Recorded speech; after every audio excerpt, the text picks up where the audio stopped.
Hi, my name is Elise, and I am a web strategist at TinyFrog Technologies. And I want to talk about technology and whether or not you should be implementing that next big thing that's hitting the market. Technology, of course, is always changing and it's a lot to keep up with. And it can be really easy to feel like you have to keep up and you have to implement the next piece of technology or software or tool on your website. But that's actually not the case. And it's important to be mindful of what you're implementing and whether or not it's the right fit for you. There's three main things that you should be considering before choosing to implement a new piece of technology into your company.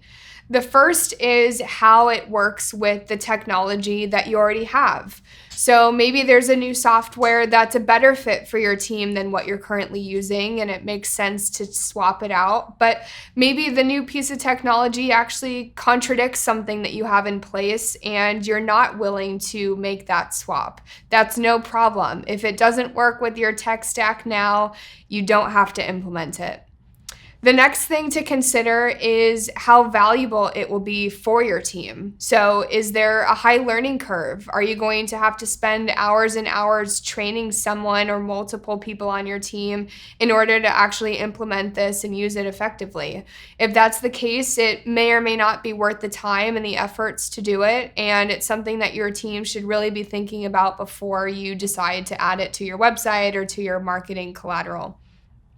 The third and final, and probably the most important piece, is whether or not it will be of benefit to your clients and to your visitors.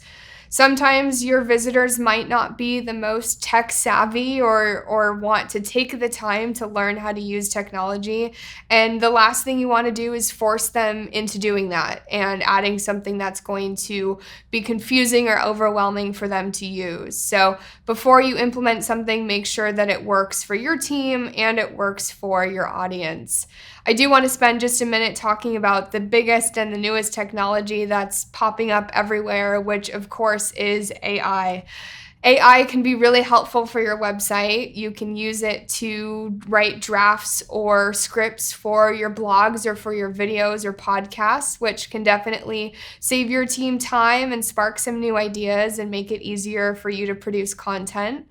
Another tool that it provides is helping out with your analytics and with tracking data and making sure that your website is efficient and updated and performing as best as it can be. So there's definitely some great ways to implement AI. Maybe, however, using an AI chatbot, for example, isn't the best fit for your company. Maybe your services or your company situation is a little bit more complex or a little bit of a case-by-case situation where it would take a little bit too much effort to get an AI to have the answers to all of your questions or be able to provide insight into your services. Maybe, for my point earlier, your clients are not super tech savvy and they don't want to deal with the chatbot. They don't want to try and get their answers by going back and forth with an AI and would rather call or email you instead. So just an example there. There's some great ways to implement new technology, and there's some things to be mindful of before you dive into that next big trend. If you find technology that you're looking to add to your website and you need some extra help, feel free to reach out to us. Thanks.